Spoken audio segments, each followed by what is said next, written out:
네, 아까 설명드렸듯이 저는 이제 영어와 입시를 가르치고 있습니다. 왜냐하면요, 저는 학생부 종합전형 보통 대학을 보내고 있습니다. 자, 학생부 종합전형은 몇 학년 때 준비해야 되냐면 1학년 때부터 준비를 해야 됩니다. 그리고 제가 책도 두 권 냈는데요. 영어 성적도 사실 잘 올려야 대학교를 잘 보내지 않겠어요? 그래서 영어에 관련 책을 하나 냈고, 이거는 이제 출판을 한 다음 달 말쯤에 이제 교수님들 세 분하고 같이 공동 쓴 책입니다. 거기에서 진로 관련해서 책을 썼는데, 자, 제가 진로 관련해서 책을 쓸 수밖에 없는 이유가 있습니다. 자, 제가 학생부 종합전형 준비하는데 1학년 때는 진로를 정해야 됩니다. 왜 진로를 정하냐면은 그 진로를 정해야 그 직업을 가지고 그 학생은 고3 때까지 학생부에 그것을 기록을 하며 대학교 들어갈 때 자기는 이런 진로로 준비를 했다고 자기소개서를 제가 첨삭지도를 해야 됩니다. 첨삭지도를 할 때 고3 때 제가 첨삭지도를 하는 경우도 있잖아요. 제가 제일 힘들어하는 경우가 뭐냐면은 학생들이 중간에 학생부에서 직업이 바뀐 경우입니다. 정말 3일 이상 동안 그 학생과 전 얘기를 해야 돼요. 몇 시간 동안 스토리를 만들어야 되지 않습니까? 이 직종 바뀐 거 하나 때문에 저는 3일 동안 저도 고생이고 학생도 사실 고생을 합니다. 그래도 어떡하겠어요? 대학교 가야 되는데 써야 되죠. 그래서 진로 관련해서 제가 책을 쓰게 됐습니다. 자, 모두들 알고 계신 얘기일 텐데요. 이제 대학교는 사실 수시입니다. 여기 퍼센트를 보시면은 2016학년도 2015년이죠. 66.7%를 기록했고요. 2017학년도는 올해죠. 거의 70%에 가까운 퍼센트를 가지고 있고, 2018학년도에는 이제 74%에 가까운 퍼센트를 가지고 있습니다. 그런데 정시 같은 걸 보시면은 비율이 점점 줄고 있죠. 재밌는 게 하나 있어요. 전체 인원을 보시면 역시 줄고 있습니다. 근데 수시 인원을 보시면 조금씩 늘고 있어요. 그 얘기가 뭐겠어요? 학교들이 수시 쪽에 지금 올인을 하고 있다는 겁니다. 여기 계신 분들 중에 자제분이 있으신 분들이 많을 거라고 생각을 하세요. 그리고 저도 고3 때 사실 어제도 컨설팅을 했는데 고3 학생이 저한테 컨설팅을 했어요. 정시로 가겠다고 딱 얘기를 하는 거예요. 기간도 얼마 안 남았는데 제가 순간 할 말이 없어가지고 이 현실을 좀 얘기를 해줬죠. 그 학생은 짧은 기간 동안 준비를 해야 되기 때문에 사실 학생부 종합전형 준비가 거의 안 돼 있어서 제가 자기소개서 첨삭지도를 지금 아주 빡세게 해야 될 예정입니다. 그렇게 어렵게 고생해서 대학교 보내고 싶지는 않으실 거라 믿어 의심치 않습니다. 저도 고생하기 싫고요. 스토리 만들기 너무 힘들거든요. 자, 수시인데 이제 전형별 모집 인원을 잠깐 보도록 합시다. 특이하게 하나 보이실 거예요. 제가 분명히 학생부 종합전형을 얘기했는데 지금 이상하게 제일 많은 퍼센트를 가지는 것은 학생부 교과전형입니다. 그럼 대학교를 학생부 교과전형으로 가는 게 더 쉽지 않느냐라고 생각하시는 분들이 물론 있으실 거예요. 그런데 학생부 교과전형으로 가는 대학들은 여러분들이 보내고 싶지 않아 하는 대학들입니다. 지방대라는 얘기죠. 쉽게 얘기하면 중하위권 대학들이 학생부 교과전형의 비중이 높습니다. 여러분들이 보내고 싶어하는 중상위권 대학들은 다 학생부 종합전형이나 논술 위주의 전형을 준비하고 있습니다. 특히나 논술 전형 보시면은 10,000명이라는 인원이 지금 앞으로 늘 예정이죠. 그리고 논술 전형은 지금 1,700명이 빠지는데 내년에 고대에서 1,080명의 논술 전형이 폐지가 됩니다. 그 부분 때문에 논술 위주 전형이 지금 많이 감소세가 보이는데요. 고려대 이하의 대학에서는 논술 전형에 큰 차이가 없습니다. 오히려 신설되는 학교도 있고요. 앞으로 꾸준히 늘어날 거라 예상하거나 중상위권에서는 제가 재작년에 논술 대박 난 것들 다 알고 계시죠? 그래서 작년에 학생들이 논술 전형 준비를 많이 했는데 재작년에 제 학생도 컨설팅을 해서 물론 전 논술을 가르치지 못해요. 컨설팅만 하는 거죠. 논술 전형 대비를 해서 4등급 학생이었습니다. 등급대가. 좋은 대학 못 가죠? 여러분들도 아시고 계실 거예요. 그 학생이 합격한 학교는 광운대하고 홍익대 합격했습니다. 과를 생각하실 거예요. 안 좋은 과 간 거 아니냐? 기계 관련과였고 노무 관련과였습니다. 과까지는 제가 지금 정확히 기억이 안 나는데 그쪽 과가 낮은 과는 아니죠. 근데 그 학생이 합격한 이유는 그 당시 논술 트렌드가 어떻게 됐냐면은 매체에서는 논술을 줄인다고 계속 기사를 보도하고 있었는데 상위권이 좀 줄이긴 했어요. 연대나 고대는 좀 줄이긴 했어요. 근데 오히려 중상위권 대학에서 신설을 하고 늘려가는 바람에 중상위권 대학에서는 사실 논술 대박이 터진 겁니다. 그리고 작년 같은 경우에 논술 준비들 많이 하셨죠? 재학생 중에 논술 대비 한 학생은 한 명도 없습니다.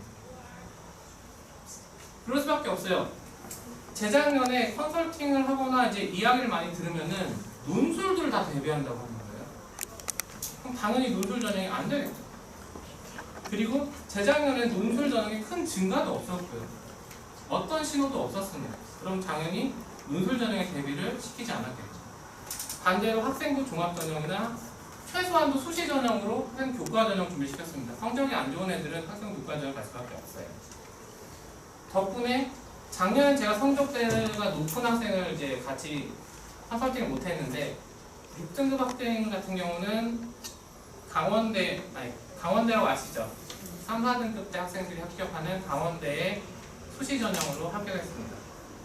그리고 대전대라고 혹시 들어보셨죠?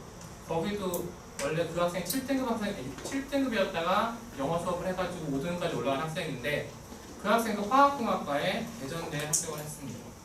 트렌드라는 걸 아신다면은 여러분들이 학생들이 알고 있는 그 성적보다는 그래도 한 등급 이상의 좋은 대학을 갈 수 있는 게 현실입니다.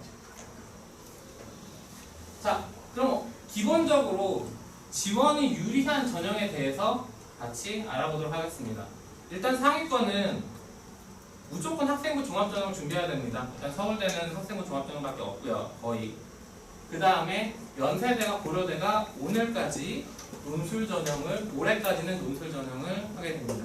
아 제가 얼굴들이 잘 안 보이는데 불 켜도 괜찮을까요? 저희 뒤가 잘 안 보여가지고. 아 그러세요? 네네. 그러시면은 제가 하도록 하겠습니다. 그 다음에 중상위권 학생들은 자 학생부 종합전형 준비해야 된다는 건 올해 같은 경우도 전형의 숫자는 모집 인원은 늘었습니다. 그리고 논술 전형은 아직까지는 꽤 많은 수치를 차지하고 있습니다. 올해 학생들은 그런데 작년의 영향으로 학생부 종합전형을 준비한 학생들이 많습니다. 그나마 올해는 학생부 종합전형의 모집 인원을 늘려서 쪽방은 차지 않을 것 같습니다. 하지만 중박 이상은 기대하기 힘들 거라 예상합니다. 오히려 논술 전형에서 좀 더 나은 성적을 거두지 않을까 예상을 하고 있습니다. 아마 논술 전형은 지원하는 인원이 많이 안 보이고 인원 자체는 그렇게 크게 줄지 않아서 한 중박 정도 기대하고 있습니다. 자, 그럼 중하위권 학생들은 학생부 종합전형과 교과전형을 준비하면 됩니다. 제 오늘 PT에는 학생부 교과전형에 대한 PT는 없습니다. 그 내용을 왜 설명을 제가 안 드리냐면요. 학생부 교과전형은 내신으로 하는 전형입니다. 그러다 보니까 작년에 합격했던 그 수치 있죠. 그 수치로 지원을 하시면 거의 들어갑니다. 그럼 프로그램을 그냥 돌리시거나 컨설팅 맡기는 데서 작년에 합격한 수치를 알아봐 달라고 하시면은 그 성적대에서 거의 합격을 합니다. 그래서 굳이 저랑 컨설팅을 하실 필요는 없습니다. 내신을 그냥 평소 때 열심히 준비하시면 됩니다. 자, 여기서까지 내용을 축약을 해보면은 간단하게 이렇게 얘기하고 있습니다. 학생부 종합전형은 중위권이든 상위권이든 하위권이든 기본적으로 준비해야 됩니다. 왜냐하면 학생부 종합전형 준비했을 때 학생의 성적보다는 한 등급 높은 대학을 갈 수 있습니다. 특히 하위권에 있을 때. 하위권은 컨설팅을 해보면 진짜 신기한 거가 하나 있는데요. 논술 전형은 아예 뭐 지원도 못하지만 학생부 종합전형을 준비한 학생들이 의외로 없습니다. 그리고 자기소개서를 내는 경우도 많이 없습니다. 그래서 오히려 하위권에서도 효과를 볼 수 있는 전형이고요. 물론 중상위권 이상의 대학 가겠다면은 학교들이 지금 그쪽 부분을 많이 열고 있습니다. 모집인원을 늘리고 있기 때문에 당연히 준비를 해야 되는 전형입니다. 그리고 성적에 따라 중상위권, 서울에 있는 중상위권 이상의 대학 가시겠다면 논술 전형, 그렇지 않다면 학생부 교과 전형을 준비해야 됩니다. 논술 전형은 알고 계실 거예요. 상위권 대학이 아니면 아예 보지 않는 학교들도 많이 있습니다. 준비가 많이 필요하시겠죠? 자, 그 다음에 학생부 종합전형에 대한 기사 하나 보고 가실까요? 학생부 종합전형을 유지하되 문제점을 보완해야 라는 기사가 있습니다. 학생부 종합전형은 바로 저 문제점이 합격의 키가 됩니다. 문제점이라는 말 나온다는 얘기는 그것 때문에 학생들의 합격이 정해진다는 얘기거든요. 기사에서 좀 발췌해야 했습니다. 자, 학생부 종합전형은 학교생활 기록부, 자기소개서, 면접 등으로 이제 하는 전형입니다. 기본적으로 알고 계시죠? 저도 자기소개서 첨삭지도를 하고 있고요. 자기소개서 첨삭지도는 바로 학교생활 기록부의 내용을 바탕으로만 적어야 됩니다. 면접은 그 자기소개서에 있는 내용을 바탕으로 하게 되고요. 그러다 보니까 여러분들이 많이 착각하시는 얘기가 있는데, 자, 성적에 대해서 상위권 대학에는 자기소개서에 적지 않습니다. 알고 계신 얘기죠? 근데 중하위권 대학에서는 성적에 대해서 적으셔도 무방합니다. 상식적으로 한번 생각을 해보세요. 만약에 뭐 숭실대나 연세대, 고려대 이런 학교를 가는 학교 학생들이 4등급에서 1등급까지 올렸다라는 게 임팩트가 있습니까? 다 1등급인데? 사실 없죠. 근데 만약에 좀 안 좋은 대학교예요. 근데 그 학생이 7등급에서 자기는 3등급까지 올렸다. 학교에서는 공부 열심히 한 학생이구나라고 인정을 해주게 됩니다. 그래서 하위권 대학에서는, 중하위권 대학에서는 성적 올린 거를 적으셔도 됩니다. 상위권은 그렇지 않고요. 상위권은 오히려 적으면은 마이너스 받아요. 자, 그러면은 그렇다 보니까 학교생활 기록부에 넣기 위해서 성적표만으로 되지 않습니다. 보통 아무리 안 좋은 학교를 가더라도 자기가 이 학교를 가겠다는, 이 전공을 가겠다는 활동을 무언가 해줘야 됩니다. 스토리를 만들어야 되는 경우에요. 자, 그러다 보니까 비교과 활동을 많이 하게 됩니다. 근데 비교과 활동이란 게 사실은 쉽게 되지만 않죠. 준비 잘해주는 학교가 있고 준비 잘 안 해주는 학교가 있습니다. 준비 잘해주는 학교는 다행이고 준비 안 해주는 학교가 하면은 안 됐다라고 얘기할 수는 없는 부분입니다. 합격에 막대하게 영향을 미치니까요. 그러다 보니까 세 번째, 교회 활동 기재가 가능한 활동 보충 자료 등을 전형 요소로 삼고 있다는 이야기가 나옵니다. 자, 혹시 교내 활동만 학생들 기재된다는 사실을 알고 계시죠? 그런데 교회 활동을 교내 활동으로 만들 수 있는 방법이 있다는 것도 알고 계십니까? 사실 있습니다. 학교에 가시면 진로부장 선생님 항상 계실 겁니다. 자, 그분들에게 뭐 진로 체험이라든지 직업 적성 체험이라든지 이런 체험 활동을 신청할 수가 있습니다. 그 신청하면 그 도장이 교감 선생님까지 받게 돼요. 그럼 그 활동은 결국 뭐가 되는 겁니까? 교내 활동이 되는 겁니다. 그런 식으로 준비를 하는 학생들이 있습니다. 그 다음에 그 학생들이 대학 학교할 때 유리할까요? 아니면 준비 하나도 안 학생들이 대학 갈 때 유리할까요? 당연히 준비를 한 학생들이죠. 자, 그러다 보니까 이런 기사들이 또 나옵니다. 가끔 보셨을 거예요. 서울대는 합격 컬러가 있다더라. 서울대가 선호하는 학교가 있다더라. 이런 얘기로 보시면 됩니다. 실제로 서울대 같은 학교에서 이 학교 몇 명 뽑아라는 말이 있을까요? 사실 불가능하려 봅니다. 근데 저런 말이 나오는 이유가 당연히 있습니다. 이 그래프를 보시면은 지금 일반고 학생들의 경우를 보십시오. 지금 10% 정도가 떨어져 있죠. 수시에서 합격률이 10%가 떨어져 있고 자사고가 급격한 증가를 하였습니다.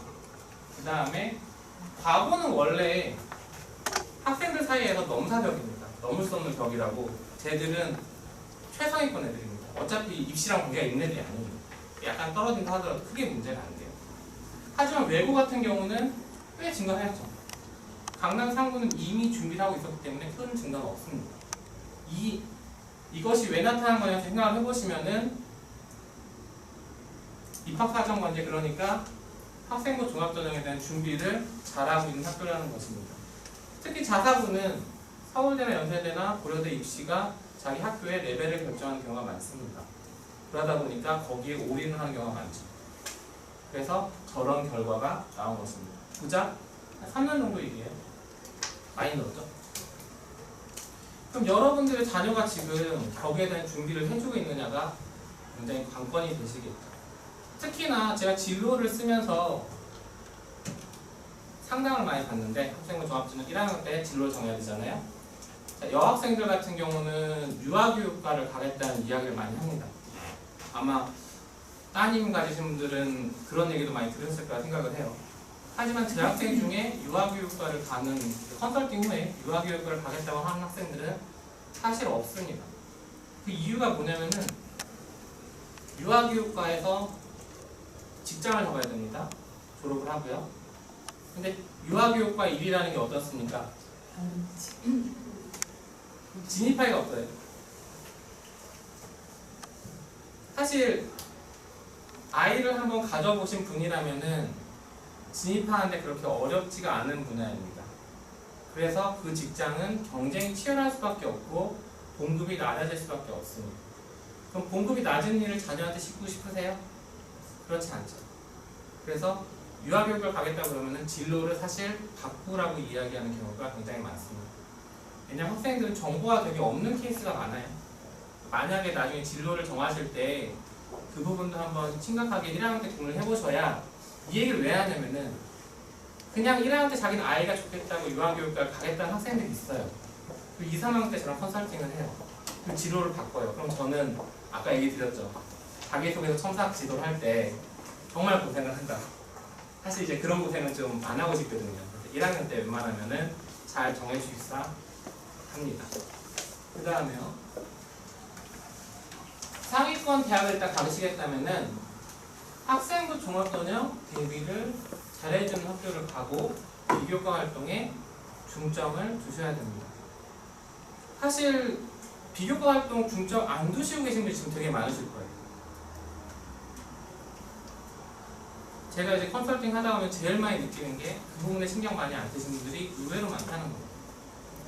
그 부분에 대해서 이제는 관심을 좀 가져주셨으면 하는 때입니다. 그리고 그냥 중위권 학교를 가겠다면 학교 생활은 사실 내신 얘기하는 겁니다. 내신 전형 준비 잘해주시고 그 다음에 학생부 교과 학생부 종합전형 준비를 위해서 비교과 활동도 역시 같이 준비를 해주셔서 학생만의 스토리를 갖게 해주세요. 물론 학생들이 스토리를 갖는 건 현실적으로 불가능합니다. 스토리는 첨삭을 하면서 다른 분들이 만들어줄 수 있으세요.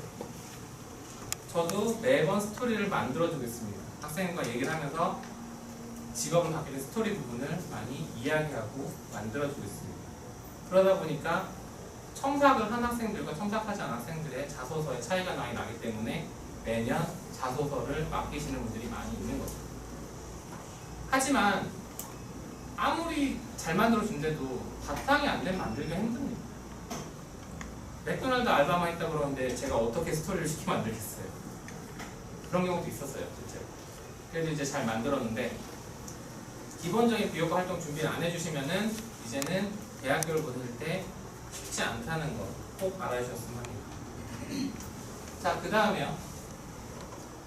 준비 잘해주는 학교에 대해서 이건 제가 컨설팅을 하고 현재 수업을 하는 학생한테 제가 받은 케이스예요. 너무 신기해서 저도 경희대 원자력 발전소 있다는 얘기만 들었지 실제로 거길 가는 학교에 있는 얘 때문에 처음 알았어요.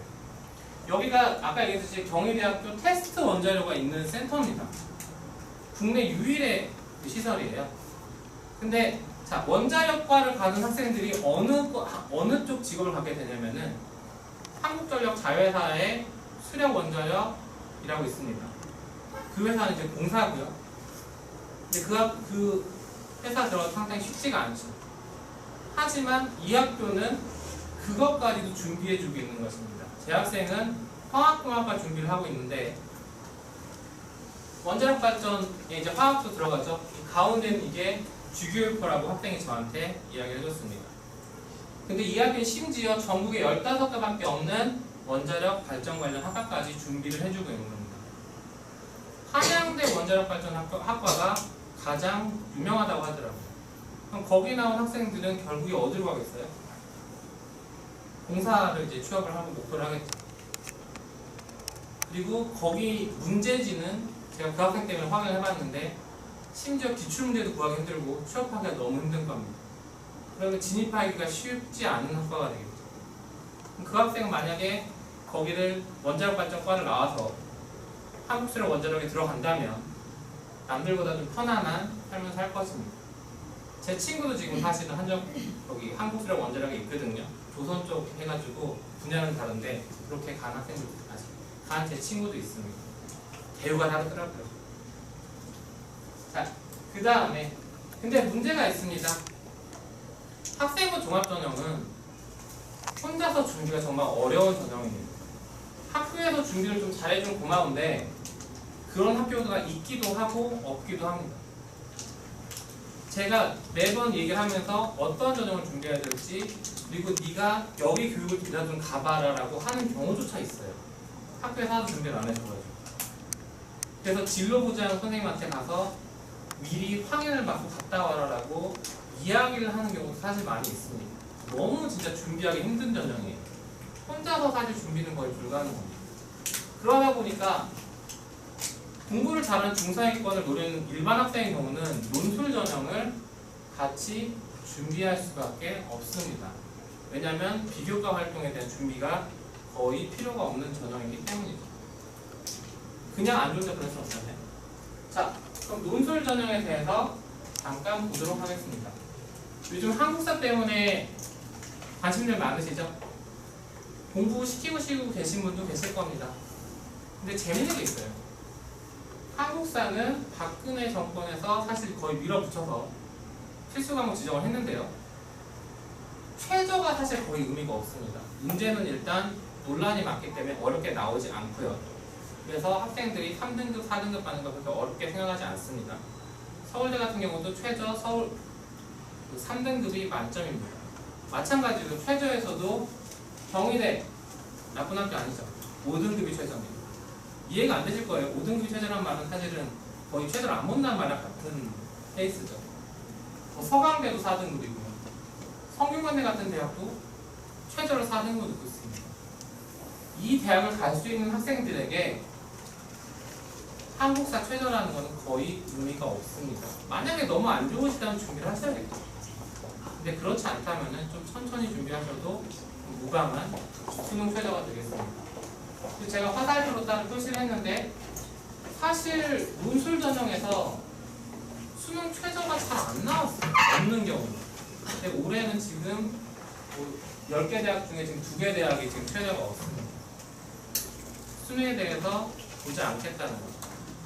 그럼 왜 갑자기 논술에서 수능 최저가 빠졌을까요? 그 이유는 재작년 학교 등급평가, 수준평가 아시죠? 그 등급평가에 있습니다. 정부에서 대학교가 하도 말들을 안 듣자 D등급에 엄청나게 넣어버렸습니다. D등급을 받는다는 얘기는 그 학교는 재정 지원을 제대로 못 받는다는 얘기랑 똑같습니다. 2년 연속 해버리면요. 그래서 학교들이 정부의 말을 좀 잘 따라서 박근혜 대통령은 지금 학생부 교과전형 내신형을 밀고 있기 때문에 그 말을 따라서 이렇게 수능 최저를 없애버린 겁니다. 그래서 올해는 그렇게 D등급이 많이 없어서 내년이나 내후년에는 다시 수능 최저가 부활을 하거나 수능 위주의 그 정시 체제나 이런 걸 돌아가지 않을까 전망하고 있습니다. 올해까지가 수능 최저가 없는 아마 유일한 기회가 되지 않을까. 올해는 대신에 학생들도 많이 지원을 해야 되는데 원래는 수능 최저가 없어지면은 학생부 종합전형으로 인해서 많이 지원을 하지 않을 거라고 저도 예측을 하고 있기 때문에 논술에서 최소한 평균 이상의 실적은 거두지 않을까 예측을 할 수 있는 것이고요. 자, 그 다음에 논술을 준비하겠다면 항상 이야기를 많이 하시는 게 저도 올해 컨설팅을 하면서 봤는데 의외의 변수가 생겼습니다. 원래 논술 전형의 내신은 거의 무시해도 되는 성적입니다. 근데 올해는 비교과 전형에서 그걸 깨는 학교들이 몇 명 나오기 시작했어요. 비교과 전형에서 퍼센트는 높지 않지만 점수차가 확 커버린 경우가 생겨요. 등급 간 점수차가 막 4점씩 나오고 그러더라고요. 그럼 그 학생은 비교과 성적이 안 좋기 때문에 그 학교를 지원할 수 없어서 컨설팅을 하면서 제가 학교를 바꾸라고 하는 경우까지 있습니다. 올해 얘기예요. 그 전까지는 어땠냐면 연세대의 경우입니다. 일단 논술이 70%, 교과가 20%, 비교과가 10%. 저 자체만 보시면은 30%나 되는데 내신을 준비해야 되지 않느냐, 비교과에 대한 준비를 해야 되지 않느냐라고 얘기를 하실 겁니다. 물론 저 비교과는 내신이 아니라 출결과 봉사활동입니다. 학생부 종합전형의 그 비교과가 아니에요. 보통은 비교과를 저러면은 준비를 많이 해야 된다라고 얘기를 하시고 자기 자제분이 내신이 안 좋은데 논술 전형에 지원을 어떻게 하느냐라고 이야기하는 분도 사실 많이 계십니다. 그런데 황당한 게 이 위쪽에 보시면은 과목 등급 보이시죠? 1등급부터 9등급까지 있습니다. 논술 반영 점수가 0.2점 차예요. 그리고 만약에 연세대를 가는 학생들이 아무리 성적이 안 좋아도 내신은 아마 3등급은 나올 겁니다. 진짜 안 좋다고 4등급 나오겠죠. 실질적 점수차가 거의 나지 않습니다. 저기 아무리 과목수 곱하고 무슨 짓을 하더라도 퍼센트는 거의 차이가 나지 않습니다. 그리고 원래대로라면 출결 등급의 점수차도 0.05점 차이가 나고 있습니다. 원래 내신이 거의 들어가지 않는 전형인데 올해 이상하게 비교과 영역에서 그 부분을 반영한 학교들이 생긴 겁니다. 이 부분 그래서 이번에 올해 논술을 준비시키시겠다면은 이 부분에서 조심을 하셔야 됩니다. 비교과 부분에서 너무 차이가 많이 나는 학교도 있기 때문에 개별적으로 논술 전형 입시 분석을 하지 않고 간다면 낭패를 부를 경우가 있을 수도 있습니다. 물론 연세대는 대표적으로 저 성적차가 안 나는 학교입니다.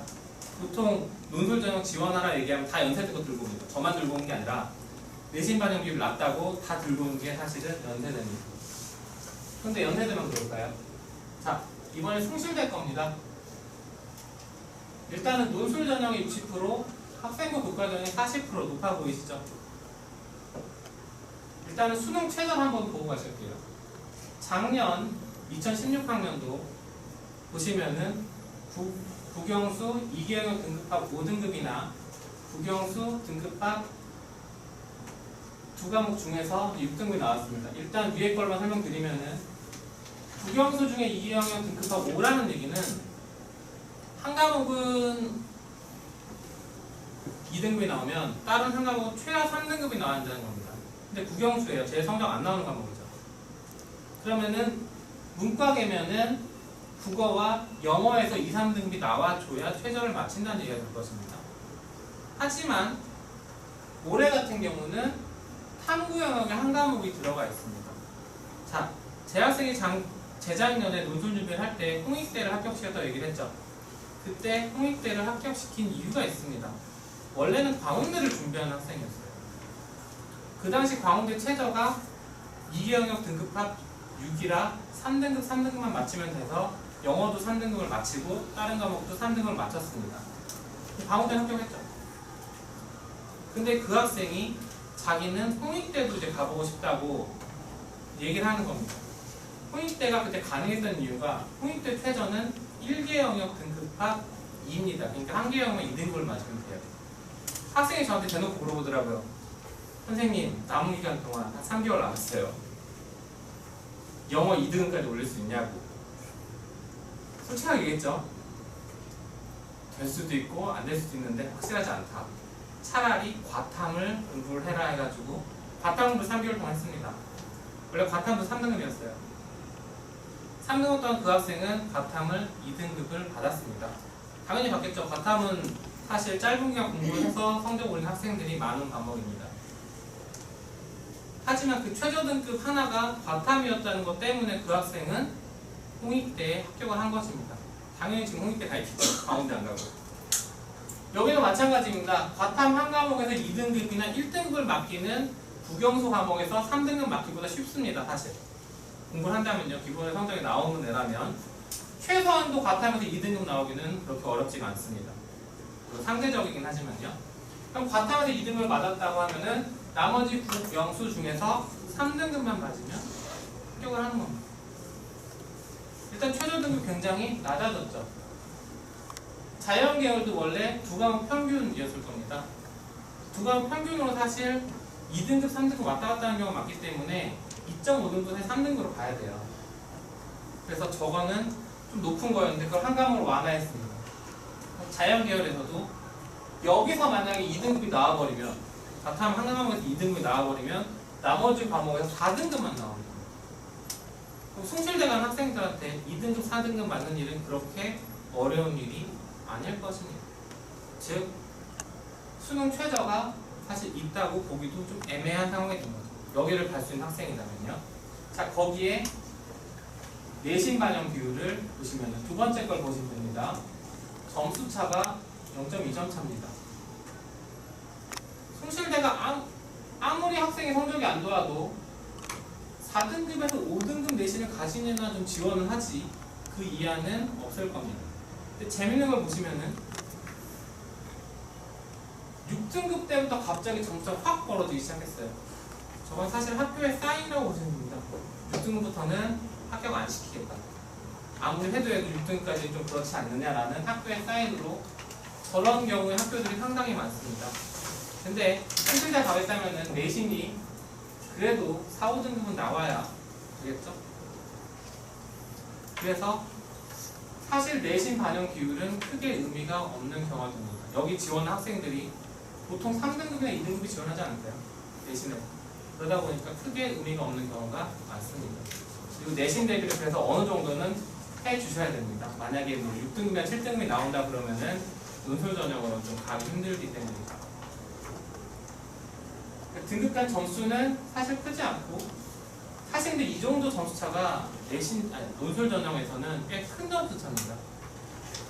그래도 나름 0.2점씩 떨어져 있기 때문에 꽤 좀 위험하다 싶다고 이 얘기를 하는 경우도 있어요. 근데 이게 논술 전형에서는 좀 큰 편이라고 보입니다.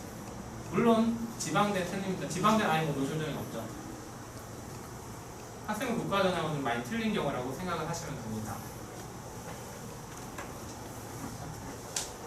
그 다음에 수능 최저가 없는 이번에 아까 한양대가 없다고 했죠.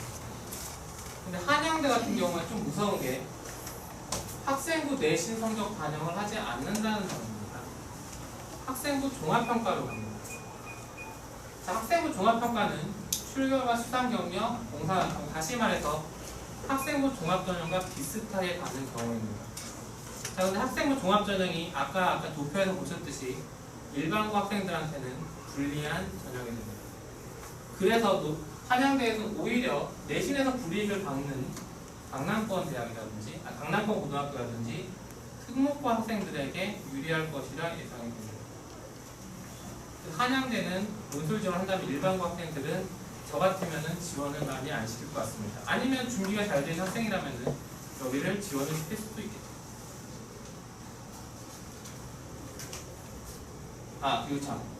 그리고 종합평가는 반영 기준을 알려주지가 않습니다. 학생부 종합전형에서 반영 기준을 모르시는 경우가 많을 거예요. 학교에서 좀 자기 마음대로 뽑기 때문에. 그리고 이왕이면은 자사고나 외고 학생들이 그래서 많이 뽑히게 돼요. 내신 전형에서 학교별로 수준별을 좀 줍니다.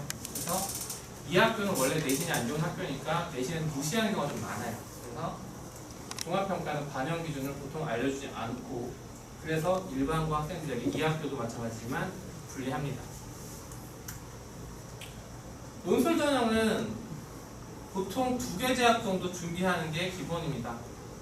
그냥 학교별로 문제가 많이 다르고 거기에 대한 준비하는 기간도 오래 걸리기 때문에 보통 맞춤형으로 2개 정도 준비를 시키고 있습니다. 나머지는 이제 학생부 종합전형으로 넣으시면 되죠.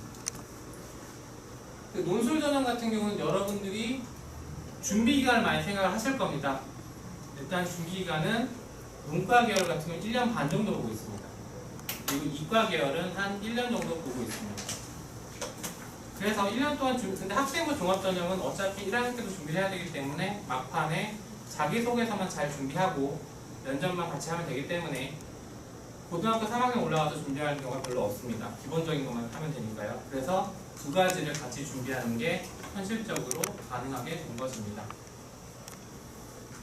자, 그 다음에 상위권 대학의 변화에 대한 보시면서 트렌드를 한번 읽어보도록 하겠습니다. 저기 맨 위에 2018년도 내년이죠. 학생부 국가전형 연세대에서 257명을 선발 폐지합니다. 상위권 대학들, 중상위권 대학들 이상의 대학들은 기본적으로 내신 성적을 믿지 않습니다. 예를 들어서 외고에서 꼴찌하던 학생이 일반고 와서 전교 1등 한다 이런 루머들이 있죠. 실제로 그런지 모르겠는데요. 근데 상위권에 들어가면 당연한 거죠. 그렇다 보니까 학교에서는 학교별 수준 차이 있기 때문에 학생부 교과 전형에 대한 내신 성적을 믿지 않습니다. 그래서 연세대는 아까 얘기드렸듯이 정부의 이제 힘이 많이 약해지는 때죠. 내년부터 좀 뭐 내임도 온다 뭐 이런 얘기 벌써 나오잖아요. 그래서 연세대 같은 경우는 믿지 않기 때문에 폐지하는 것으로 보입니다. 대신에 학생부 종합평가에서 258명을 신설합니다. 아까 얘기 드렸듯이 학생부 종합전형은 일반고 학생보다는 준비를 잘해주는 학교, 자사고나 외고들이 더 유리합니다. 그 학생들, 그러니까 공부를 좀 더 잘하는 학생들을 흡수하겠다는 연세대의 의지로 보입니다. 근데 고대가 굉장히 많이 바뀌어요. 이제 일단 논술 전형을 폐지합니다. 아까 얘기 드렸던 게 논술 전형은 일반고 학생들에게 유리한 전형이라고 얘기를 드렸죠. 그거를 폐지하는 겁니다. 원래는 논술이 일반고 학생들이 유리하던 전형이 아니었습니다. 원래 논술은 대학 과정까지 시험을 보는 과정이어서 과고나 자사고 학생들에게 유리한 과정이었는데 정부 지침이 고교 교육 과정에서 하라는 이유로 바뀐 이후로 일반고 학생들에게 유리하게 된 전형입니다. 그래서 고려대에서 이제 논술 전형을 폐지하는 얘기는 자사고 학생들이나 이런 상위권에 있는 학생들을 좀 흡수하겠다는 의지로 보이고요. 교교 추천 전형을 대폭 확대합니다. 자, 교교 추천 전형은 무엇이냐면은 학교장이 결국에는 그 학생들을 추천하는 전형입니다. 추천하면은 결국 어떤 학생들을 추천할까요? 성적 좋은 애들 추천하죠. 정규 뭐 10위권 안에 드는 애들을 추천할 겁니다. 그 학생들을 모아서 경쟁을 시켜서 거기서 또 공부 잘하는 애를 뽑아가겠죠. 고려대는 지금 공부 잘하는 학생을 뽑으려고 열심히 노력하고 있는 상황으로 보입니다. 자, 그 다음에요. 여러분들 아시고 계신 분도 있으실 거예요. 프라임 사업이라고 들어보신 분도 계실 겁니다. 프라임 사업이 말은 많은데 간단하게 줄이면은 공대 정원은 4,856명을 증가시키고 인문사회 자연과학은 4,005명을 감소시키는 전형입니다. 이건 정부의 뜻이라기보다는 기업에서 원해서 일어난 일입니다. 자, 우리나라는 지금 중국 쪽의 수출을 미국보다 더 많이 하고 있습니다. 중국 쪽에 수출을 많이 하다 보니 그 관련 사업들이 뜨고 있는데 생각해보시면은 98년도나 2000년도 때에는 화학공학과가 제일 아래쪽에 차지하는 과였습니다. 하지만 지금은 취업 깡패라고 불리면서 화학공학과와 기계공학과가 최고 위에 놓여 있는 과입니다. 그러다 보니까 수급 인원, 그러니까 화학공학과를 졸업한 인원들이나 기계공학과를 졸업한 인원들이 부족한 현상이 벌어지게 됐습니다. 그래서 기업들이 정부에 계속 요청을 해서 나온 사업이 프라임 사업입니다. 이거는 올해부터 당장 시행이 되고요. 그 얘기는 공대의 가기가 전보다는 좀 쉬워진다라는 얘기와 같습니다. 이과계 쪽에서 좀 더 많이 뽑게 되니까요. 자, 그런데 대학교들은 왜 지금까지 기업의 요구가 있음에도 불구하고 인문사회 자연과학 계열은 감소를 줄이지 않고 공대생을 늘리지 않았을까요? 그건 바로 자금 문제 때문입니다. 여기 보시면은 연 2천억에 가까운 돈을 연간 계속 3년간 지원한다고 나와요. 공학계열이라는 거는 그냥 과가 설립이 되지 않습니다. 만약에 무언가 하겠다면 실험실이 필요하고요. 무언가 설비들이 필요한 과입니다. 그럼 학생을 그냥 늘릴 수가 없습니다. 그 설비가 필요한 거죠. 그래서 정부에서 그 설비비를 지원하겠다는 겁니다. 그걸 통해서 기업들의 요구를 들어주려는 정부의 모습으로 보입니다. 그래서 저거는 쉽게 취소되거나 정권이 바뀌어도 바뀌지 않을 것 같습니다. 하지만 문과를 준비하는 학생들에 의해서는 좀 불리한 전형이 되겠죠. 자, 도움 많이 되셨나요? 잠깐 질문 받는 시간 갖도록 하겠습니다. 제 경우는 진로 파트나 이런 것도 지금 하고 있기 때문에 그쪽 부분에 질문을 주셔도 제가 아는 거 내에서 최대한 답변 드리도록 하겠습니다.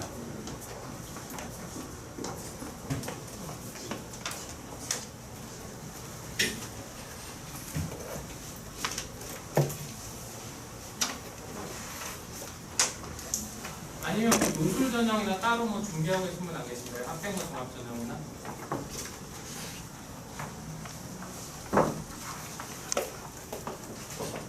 네, 무슨 말씀이십니까?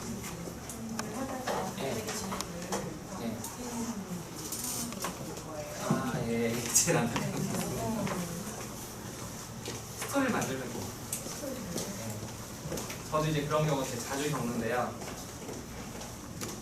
비슷한 분야면 그나마 다행이고, 아예 다른 분야면은 보통 제 경우는 사회에 공헌을 하고 싶었던 사람이라고 이야기를 합니다. 그래서 요양원 활동을 좀 많이 보내요. 요양원을 가서 어른들과 이야기를 해보니 세상에 빛이 되는 사람이 되기 위해서는 이러이러한 일을 하는 게 도움이 많이 된다고 하시더라. 그래서 이전에 내가 기술적으로 해서 사회에 이바지하겠다는 꿈을 좀 생각을 하고 사회에 이바지하기 위해서 이쪽 전공을 선택해서 고민하다가 그분과 그냥 얘기를 하다 보니 이쪽이 굉장히 도움이 된다더라 라고 이야기해서 진로를 바꿨다고 이야기를 하기도 합니다. 그러니까 그런 스토리를 만들어야 되는데 그게 사실 단기간에 만들어지는 게 아니고요. 일단 비교과 활동을 준비시켜야 되고요. 정 없으면 정말 요양원 보내고요. 저는 보내서 그 스토리를 만들기 위한 사전 작업을 한 후 그 다음에 스토리를 만들어서 준비를 하시면 불이익이 없습니다.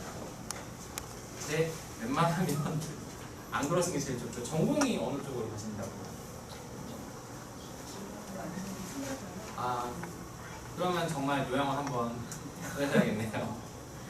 그리고 이제 그 작은 애가 있는데 네. 작은 애가 지금 중3이에요. 예, 중3인데 걔 같은 경우는 지금 왔다 갔다 하는 것 같아요. 저 중3 아주, 때는 근데 이제 아까 진로를 1학년 때부터 정해야 예, 이제 그 일반생활도 봉사활동도 그렇고 예, 중간 되게 그쪽으로 나가면 예, 근데 이제 많이 대학이 피해서 예. 적용이 많이 되잖아요. 예, 근데 지금 중3인데 근데 얘도 이제 일단은 고등학교를 가면서 이제 선생님들도 지금 이제 입시 고등학교 학생 선생님이 많이 드는 것 같아요. 네. 그러다 보니까 자기 성향은 문과인데 학교에서 선생님이 말씀하시는 앞으로 이과가 남자이니까 예, 시험에서 얘기하다 보니까 그런 것도 들으면서 이과를 가야 되는 갈등도 있는데 자기 성향은 문과니까 문과를 가야 되겠다라고 하면서도 어떤 뭐 고등학교 뭐 이렇게 컴퓨터고등학교라든가 이런 것들 예를 들면 그런 학교를 가고 싶다고 하는 거예요. 그렇죠. 그러니까 얘네들이 진로에 대해서 아직도 명확하지가 않다니까 그거를 어떻게 지금 해줘야 될지 모르겠어요. 제일 학생들한테 부족한 것은요, 사실은 정보입니다. 제가 아까 얘기를 좀 잘 안 드리긴 했는데, 제 학생들이 이제 진로를 정할 때 저랑 얘기할 때는요, 거진 문과를 가지 않고 이과를 많이 갑니다. 왜냐하면 왜 이과를 가야지 설명을 해주는 거예요. 자, 지금 많이 뜨는 학과가 화학공학과 있죠. 화학공학과 원래 뜨지 않은 학과인데 중국에서 화장품을 수입하면서 화학공학과가 뜨게 됐습니다. 자, 학생들한테 이거 똑같이 얘기해 주는 거예요. 지금 얘기 드리는 게. 화학공학과를 가야 되느냐? 10년 후에 너희들이 졸업할 때 얘기합니다. 화학공학과가 어떨 것 같느냐? 라고 물어봅니다. 10년 후에는 아무리 중국이 못한다 그래도 중저가 분야의 화장품은 자체 생산할 것입니다. 생산을 하면은 그 화학공학과의 입지가 줄어들겠죠. 그러나 우리나라 화장품은 명품 화장품으로 가는 것만이 살길이기 때문에 명품 화장품을 많이 갈 거라고 이야기를 합니다. 명품 화장품은 재료를 원재료를 좋은 걸 써야 되기 때문에 정밀화학 기술이 필요한 부분이 발전할 거라고 얘기합니다. 화학공학과를 가더라도 네가 정밀화학 분야를 가지 않으면 힘들 거라고 얘기를 하고요. 기계공학과 얘기도 같이 합니다. 자, 중국에서 지금 기계 설비 쪽에 대한 수입을 많이 하고 있습니다. 뭐 아시는 분은 아실 거예요. 그쪽 분야 계신다면은. 그쪽 부분 수입을 한 이유가 뭐냐면은 사실 기계 쪽은 독일이나 일본이 더 개발이 되어 있습니다. 더 좋은 기계를 만들어요. 하지만 중국 입장에서는 높은 품질의 기계가 필요한 게 아닙니다. 적정한 가격에 적정한 기계 설비가 필요한 것입니다. 근데 우리나라는 그렇게 고퀄리티가 아니기 때문에 설비 분야가 그 분야 쪽이 중국과 맞아서 그 분야의 수입이 엄청나게 많은 경우고, 하지만 나중에 되면 그것들도 다 자체 생산을 하겠죠. 그럼 우리나라가 어떻게 나아갈 거냐면은 자, 일본이 잃어버린 20년이라는 이야기를 많이 하고 있습니다. 다들 한 번씩은 들어보셨을 거예요. 근데 그 잃어버린 20년 얘기를 하면서도 우리는 일본한테 수입을 하는 나라입니다. 정밀기계들은 다 수입을 하고 있어요. 부품 소재도 하고요. 그러면은 우리나라도 중국보다 나아진다면은 정밀기계와 부품 소재 분야가 나을 것입니다.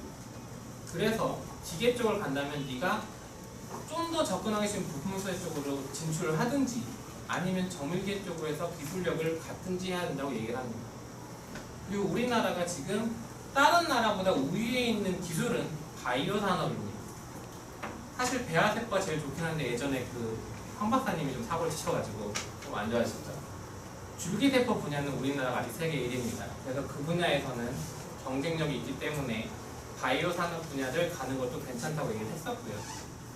그 다음에 원래 제가 알파고가 뜨기 전에 로봇과를 미뤘습니다. 재학생 중에 실제로 로봇과 지금 준비하고 있는 애가 있는데 로봇과가 왜 떴냐면은 제조업 아시죠? 자, 로봇 팔을 당연히 이제 저희들도 우리나라도 만들어 판다고 합니다. 가격은 뭐 팔마다 다른데 사람의 동작을 그대로 따라하는 로봇은 한 5천만 원 정도 한다고 합니다. 자, 5천만 원이면 인건비 2명분입니다. 야근 마음대로 시킬 수 있고 관리자만 두면은 별 부담도 없고 공리운송도 필요 없고 그래서 로봇팔 분야가 우리나라에서 앞으로 제조업 분야에 뜰 거다라고 이야기를 했고 그 얘기를 하고 1년인가 후에 갑자기 알파고가 뜨더니 지금 난리가 났습니다. 다들 지금 로봇과를 준비하고 계셔가지고 지금 로봇과 지원을 보내려니 성적대가 많이 올라가게 돼서 사실 고민을 좀 많이 하고 있습니다. 그리고 요즘에 자율주행 차량 아시죠? 자, 자율주행 차량이 나오고 상용화되면은 일단 없어질 사업은 택시입니다. 우버에서 그래서 자율주행 차량에 대한 연구를 계속 하고 있고요. 접목하는 걸요, 택시 사업과. 그리고 일반 사람들이 자율주행 차를 가지고 있다면은 자기들이 차를 쓰지 않을 때 택시처럼 다른 사람들이 부르게 할 수도 있습니다. 몇 시간 동안은 일을 맡겠다 해서 알바식으로 쓰는 경우가 있을 겁니다. 그런 식의 트렌드를 학생들한테 저는 얘기를 해줍니다. 결정은 자기가 하겠죠. 근데 이런 얘기를 안 듣고 결정을 한다면은 정말 관계없는 전공을 선택하게 될 것입니다. 하지만 정보를 듣고 한다면은 결국 그 정보 내는 과를 선택하게 되고 물론 문과에 이제 적성을 가졌다는 얘기는 무슨 얘기냐면 사실 한 게 아닙니다. 수학 성적이 안 좋다는 얘기. 수학 성적에 대해서 공부를 어느 정도 하자거나 아니면은 수학 성적에 대한 최저 등급제가 좀 낮은 전형을 준비하자라고 할 수도 있겠습니다. 답변이 되셨나요? 또 뭐 질문 있으신 분 있으신가요? 네. 아이가 이과인데요. 네. 공부를 못하는 것도 아니고 네. 잘하는 것도 아닌데 아까 말씀하신 것처럼 수학을 네. 어려워해요. 이과인데. 네. 근데 우리 아이가 운동을 굉장히 좋아해요. 네. 잘하고 네. 학교에서 받는 상이라고 운동상 나와요. 근데 이제 와서 3인데 자기가 운동 쪽으로 갈 걸 그랬다는 얘기를 지금 하거든요. 근데 이제 와서 체대 얘기를 하면 반대 케이스는 제가 한명 있는데요. 그러니까 실기를 준비하면서 체대 준비를 한 애가 아니잖아요. 네. 이과로 수업을 내는 공부를 하겠다고 막무가 하더니 자기는 자꾸 그 운동하는 게 즐거워서 나의 즐거움이 이건데 내가 엄마 공부를 하고 있었나 보다 하니까 혹시 이과 쪽에서도 실기 준비가 안 된 상태에서 대학 체대를 지원할 수가 있는 저 같으면 그쪽 지원을 안 시킬 것 같습니다. 왜냐면 네. 제 학생 중에 아까 대전대에서 그 화학공학 갔다고 했던 학생이 있다고 했잖아요. 걔가 중학교 때까지 전국체전에 나가는 수영선수였습니다. 여자예요. 그 학생이 그쪽 분야에서 최고가 될 자신이 없다고 오히려 일반 학생으로 돌아온 케이스예요.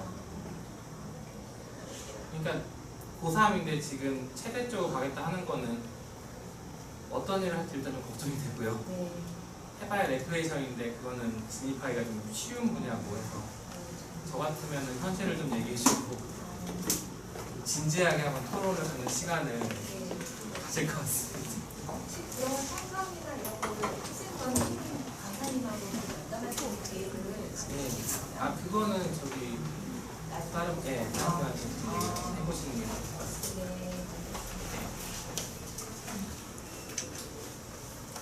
예. 딸이고요. 예. 그동안 2학년인데 예. 사실 처음에 지금 예. 꿈을 설마도 했었대요. 전혀 어느 쪽으로 가야 될지 몰라서 일단은 그냥 했는데 진로 시험을 보고 학부모님이 아니면서 그런 조사들이 나와서 설명을 했을 때 공무원 아, 공무원이요? 그 설명을 주고서 이제 일단은 거기에다가 쓰기를 교육행정비 공무원이랑 쓴 거예요. 너무 막연하잖아요. 아니, 너무 좁게 쓰셨어요. 예, 그래서 넓게 쓰셔야 돼요. 지금 그거를 생각하는 이제 지금 바꾸셔도 돼요. 예, 바꾸셔도 돼요. 예. 그래서 지금 그거- 바꿔 있는데 바꿀 수 있는 권한이 그 담임 선생님이죠. 그 학년의 그 담임은 바꿀 권한이 있으세요. 그래서 빨리 바꾸셔야 돼요. 그래서 아이가 지금 넓게 잡아. 저 같은 경우도 그렇고 우리 아이도 그렇고 예. 어느 쪽으로 지금 그냥 잡아야 될지 우리가 참 공부를 잘해서 그것도 아니었어요. 예. 어떻게 지금 진로를 보통 정해야 될까? 아까 얘기 드렸듯이 학생들 적성량이 있긴 한데 사실 적성이 우선시되는 사안 아닙니다. 책들 보면 자기가 이제 원하는 일을 해라, 뭐 가슴 두근두근 하는 일을 해라 하는데 실제적으로 학생들은 정보력이 일단 부족하고요. 근데 그걸 제가 지금 느끼는 게 뭐냐면 예, 학교에서 예. 일단 고등학교 바로 들어가면 예, 그런 진로를 지금 결정해서 이과나 문과를 선택하는데 예. 중학교 3학년 때 이 학교 자체에서 선생님들께서 학생들한테 어떤 정보를 많이 좀 주셔야 되는데 그게 부족하고 네, 또한 없어요. 부모가 아이들한테 이야기를 할 때는 부모가 원하는 걸 자기들한테 숙지시키듯이 이야기한다고 그렇죠. 생각을 하면서 받아들이질 않고 내가 좋아하는 걸 하고 싶은데 네. 왜 엄마가 이러고 아빠가 이러냐고만 얘기를 하다 보면 대화가 단절이 돼요. 그래서 그리고 우리가 말하는 걸 부모들이 말하는 걸 잔소리 듣는 것이고 정보라고 생각하지는 않는 거에 대해서 문제가 있으니 저는 이제 가끔 이제 그 설명회를 가는 때도 보면 학교에서 많은 거를 선생님들이 좀 더 아이들한테 좀 네. 수업 시간이든 뭐 이런 걸 맞는 정보를 좀 말씀이세요. 주셔야 될 것 같아요. 우리가 그게 왜 그러냐면은 일단 학교 선생님 입장에서 생각을 해보세요. 이 학생이 진로를 정하든 정하지 않든 그 선생님은 인센티브를 받지 않습니다. 아니 물론 그렇긴 네. 하는데 그러니까 그러다 보니 학교 선생님들이 그런 게 공기상에서도 이렇게 다수를 통과해서 이렇게 네. 어떤 한 특정 아이한테만 그 아이한테 부여하는 시간이 아닌 뭐 이렇게 담임 선생님께서 조례 시간이라든가 할 적에도 어떤 그런 시간들을 가져서 하시는 분도 계시고요. 안 하시는 분도 계시는데 그건 제가 어떻게 해결할 수 있는 문제가 아니라 답변드릴 수 없는 문제 같습니다. 네, 우리 어머니들 궁금하신 게 너무 많으신 것 같은데 역시 직장맘이라서 정보력이 조금 더 부족하신 것들을 통해서 많이 궁금증이 많으신 것 같아요. 제가 차를 풀어드리고요. 오늘 강의해 주신 우리 김영수 강사님한테 큰 박수 다시 한번 부탁드립니다.